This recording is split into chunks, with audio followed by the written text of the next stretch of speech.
What's up YouTube? Welcome to episode 14 of my NBA 2K17 MyGM expansion mode Seattle Supersonics. We're going to get right into today's episode, do a few minor things while we're getting to our first game after the All-Star break. We are going to decide to play against the 76ers, mainly because I believe we haven't played them yet.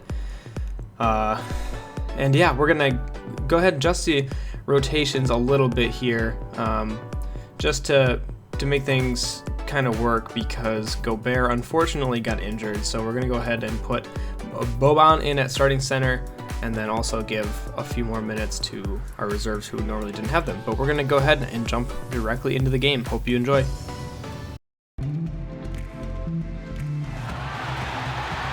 And welcome everyone to another presentation of the NBA on 2K Sports. It's the Philadelphia 76ers facing Seattle. Ready, gentlemen? Ready? And so here we go, the 76ers to start it. About 30 seconds into the game, Ben Simmons is bringing up the ball, still looking for the first points as Kyle Anderson makes an amazing steal, gets it to Jamal Murray on the fast break, and one right through Ben Simmons. So these two guys are both rookies in the NBA this year, and so far in this matchup, Jamal Murray has the upper hand, getting an and one layup, and Ben Simmons with a foul already 30 seconds into the game. We'll see if we see a lot of him throughout the game. Here we go with Murray at the top, running the pick and roll with Boban as he's driving and doing what he does best, finishing the and one for a beautiful dunk. I know it sucks that Gobert's hurt, but we have Boban, so I'm not too worried about it. And he does not convert the and one, never mind. Now the score is 7-11 as Jamal Murray brings up the ball, kicks it into Buddy Hield, looking for something to do with it. Back to Murray in the corner, and he's going to be hitting that three. Between Jamal Murray and Buddy Hield, you just can't leave him open. And there we go with LaVine running the pick and roll perfectly. I mean, with LaVine running the pick and roll and having a shooter in Jamal Murray, and if LaVine's playing the point and Hield's in off the bench, it's just so awesome to have a shooter waiting. And here goes Scal, coming in off the bench, making some plays, getting involved. You can see there he is about to get a rebound, but he didn't hit that three. But there we go, Buddy Hield hits the three. We now have a 23-17 lead right at the beginning of the second quarter, passing the ball around the key, looking for something. Jamal Murray's calling for a screen, doesn't exactly get it, dribbling around until he can find something, kicks it out to Dejounte Murray. Both Murrays in at the same time, and Dejounte Murray's hitting that three.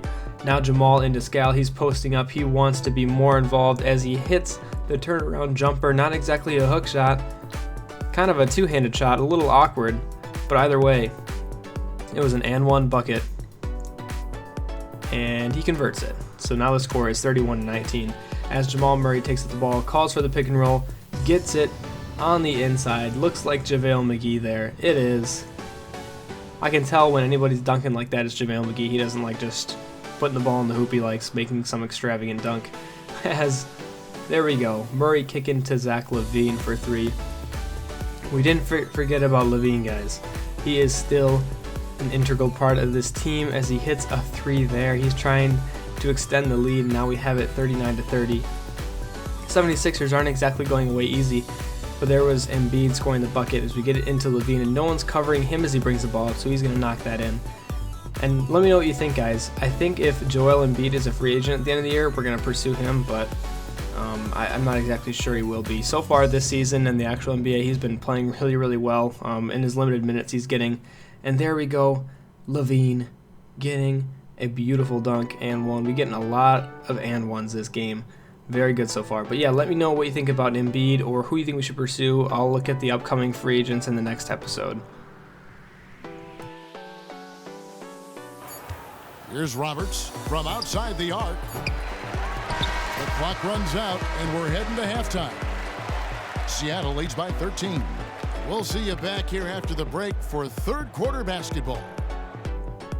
Now with 6 minutes left in the third quarter, the score is 53-45 as Kyle Anderson takes the ball, trying to pass it in, but they're just stealing it no matter what. This is kind of what I get frustrated with about Hall of Fame difficulty, is they just do everything perfectly right. So if there's a guy between you and who you're passing to, they're just going to tip it, if not steal it.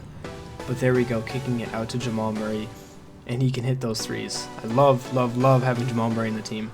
Now Zach LaVine taking the ball up, looking for a crease, finds it, hits the and one layup. Jahlil Okafor doesn't really know how to play defense, so LaVine is taking advantage of that, trying to convert his and one, and he does with a perfect release. The score is now 60-53.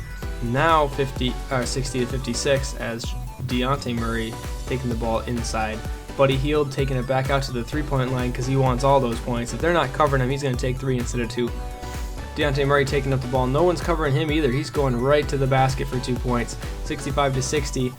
Now we're in the fourth quarter. 67-62 as LaVine takes up the ball. This has been a very low-scoring game, but LaVine drives it and gets the bucket. Very nice play by him to take the ball all the way from end to end and get that basket there. Now LaVine again, looking on the inside. Somehow that pass didn't get stolen. Gets it into Boban for the standing dunk, and you can see he's hanging on the rim, but he's pretty much touching the ground. Now LaVine kicks it into Portis, into Boban. Nobody stole that pass either, so he's going to hit that. If we get the ball inside underneath the basket to Boban, he is nearly impossible to stop. And Jamal Murray, trying to extend that lead to 10, does so. 2 minutes left in the game, scores 84-72. Starting to pull away, even though the game has been low scoring, as we get the ball up to Boban on the fast break. Nobody was getting back on defense, so we took advantage of it. Jamal Murray passed in to Bobby Portis. Beautiful play there. Nice pick and roll. We've been executing that very well. So this will be the last play before we head into the post game, so I hope you guys enjoyed.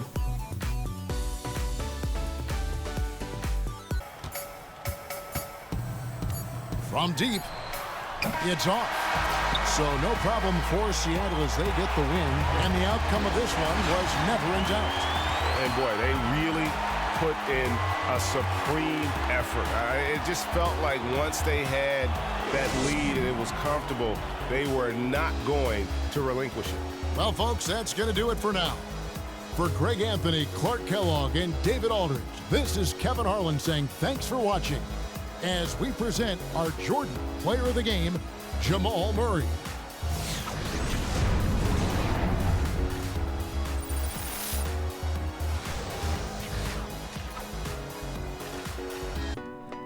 Player of the game there, Jamal Murray.